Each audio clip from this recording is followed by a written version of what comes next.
kuti panapa tingori group rematist anditese tiri matist tinewo chichemo hatisi kufara nebudget ranezuro budget ranezuro manzwiro andakaita inini hangu handisi chairman wematist but amatist anajapaya Elder Thunder, manager wa Elder Thunder, King Kong, vesi tingoripotiri vanhu vangu vachiita zvemumhandu all along vamwe toita zvekomedi.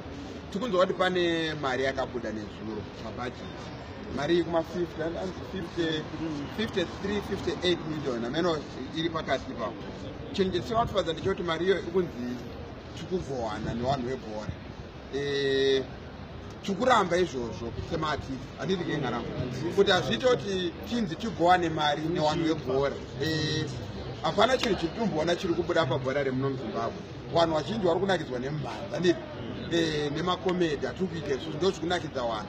Mari inogonzi togowana nevanhu vebhora nemayuthi kuti zviite sei. Saka tikuda kuti mari iyoyo iuye kwatiri direct. Hatisi tomboda kunzwa kuti mari iyo yapiwa vanhu vebhora. Tinozviziva ko vanhu vebhora kune mbavha. Vanhu vanoba mari dzemagate takings pabhora.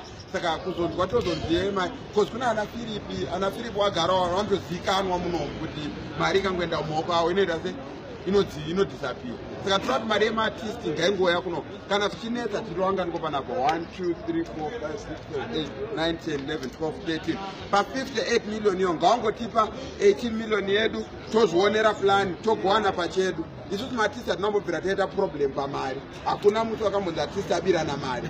Kubhora ndokwataziva kune problem yemari. Saka hatisi kumbofara ne58 million yedu yakapiwa vanhu vebhora ikunzi yakaenda kuMinistry of Sports. Hatidi tikuda kuti mari yengoya kumaartist togowana pachedu munhu million rake vanhu vachienda kudzimba dzavo. Ndochete zvatiri kuti hatisi kufara nazvo.